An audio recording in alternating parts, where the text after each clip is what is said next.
Jean Craighead George by Linda Bettis. Jean Craighead George was born on July 2, 1919 in Washington, D.C. She grew up in a family of naturalists. Her father was an entomologist and her mother loved nature and storytelling. She enjoyed hiking around the woods with her brothers behind their home. On weekend, the family camped in the woods, climbed trees to study owls, gathered edible plants, and made fish hooks from twigs. And the family all trained falcons too. Jean's twin brothers were two of the first falconeers in the United States. They loved the outdoors and wrote articles to major magazines about falconry in their high school years. At the age of 13, Jean was given a falcon of her own to train. Her childhood experience with nature has inspired and influenced her writing. Jean has said she became interested in nature when her father, who was an entomologist which studies insects, showed her what looked like a twig until it got up and wandered around. She was so fascinated that she wrote a poem to a walking stick in 3rd grade and wrote about nature ever since. Her mother and her Aunt Polly told her to be different and to never follow the crowd. She spent a lot of time taking care of her pet, a turkey vulture. At the age of 6, she already made up her mind to become an illustrator, writer, dancer, poet, and mother. Jean's hobbies were swimming and ice skating.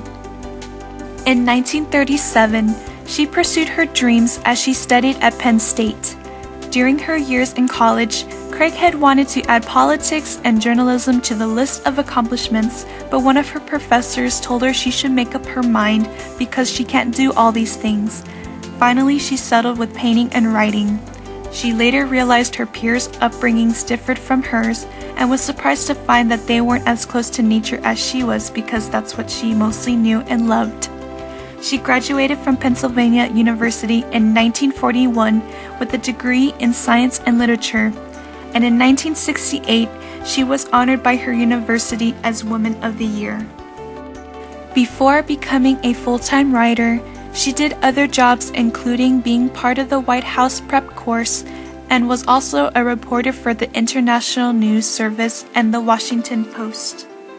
She was also a nature writer for Reader's Digest. This influenced her love for writing more. She continued her education in Louisiana State University for graduate studies, and instead of completing her degree, she moved back to Washington, D.C. to find work and pursue her writing career.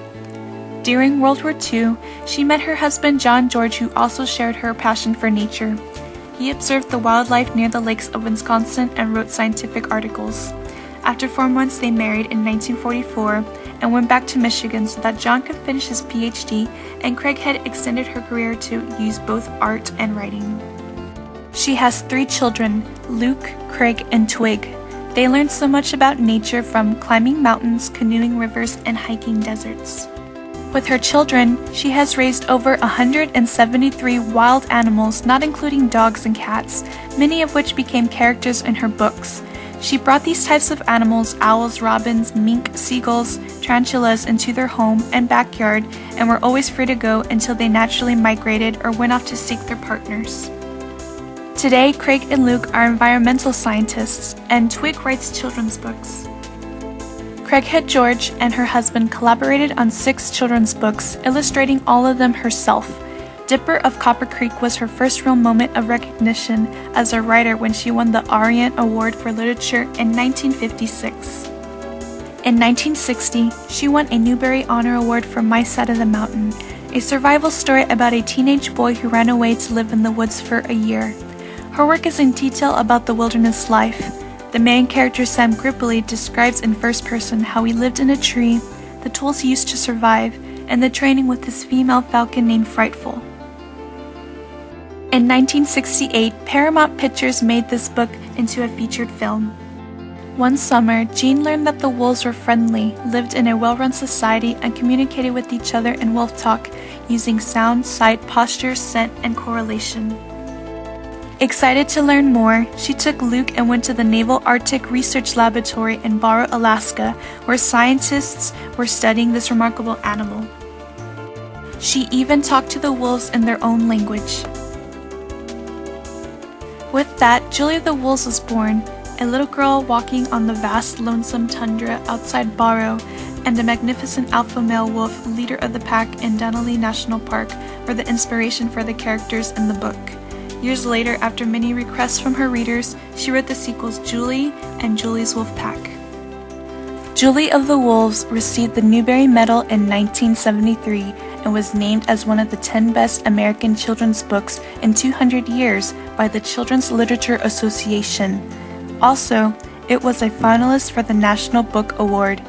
Each of the two books has sold over 8 million copies.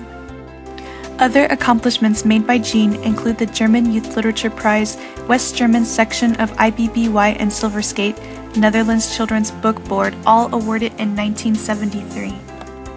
In 1961, she also wrote A Hole in the Tree, about how a young boy and a girl find an apple tree and observe how the hollow in the tree trunk develops from an insect. They saw how woodpeckers, raccoons, and other animals use the hollow as their homes throughout the story. The story is detailed and helps explain the pictures with creative, understandable words. Readers read about how a carpenter bee, one of nature's most crafted homemakers, lays her eggs in a hole, a chickadee builds a nest, and how a raccoon hibernates. The Summer of the Falcon was published in 1962. The character June Pritchard turns 13 and her family gives her a hawk to train that she names Xander. Over the 3 summers, she helps the hawk acquire natural hunting instincts for survival. Xander in return helps June understand the natural world around her and the delicate balance of life, growth, and death that occurs in nature. She finds it difficult to accept the added responsibilities as she is growing into adulthood and wants freedom more than anything. But she later learns about the self-discipline she and her falcon face in order to obtain that freedom. All Upon a Stone won the Book World First Prize in 1971, about the traces the journey of a mole cricket as he explores the world above his burrow in search for another mole cricket. It searches through ponds and around the rock until it finds many mole crickets at the top. The mole cricket was in search of companionship, but later realizes its comfort through independency in a quiet place. Jean wrote Look to the North, a Wolf Pup diary in 1997. That describes how the pups tumble and play when they first learn to howl and communicate through wolf talk. Readers are reminded of the changes in nature that are happening in the lower 48 states as they look to the north to watch the wolf pups grow. Arctic Sun, published in 1997, presents the story of Luke, a small boy who is welcomed into the Eskimo village and given the Eskimo name Kupak. He explores his adventures with the people who are adjusted to the long summer days and the long winter nights of the Arctic. Jean Craighead George has written over 100 books about nature in her fiction and nonfiction work, mostly juvenile novels and children's books.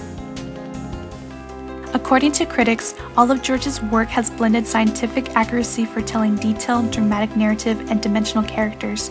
George quotes that I write for children because children are still in love with the wonders of nature, and I am too. Today, she is a grandmother and lives in Chappaqua, New York, where she has stayed for the past 47 years, but she continues to travel and write and says that she never wants to retire. She also says that there are always stories to be found in the wilderness and books to be written so that stories may be shared. Throughout her writing, George strives to help kids better understand the world in which they live so that when they are adults, they will take better care of it.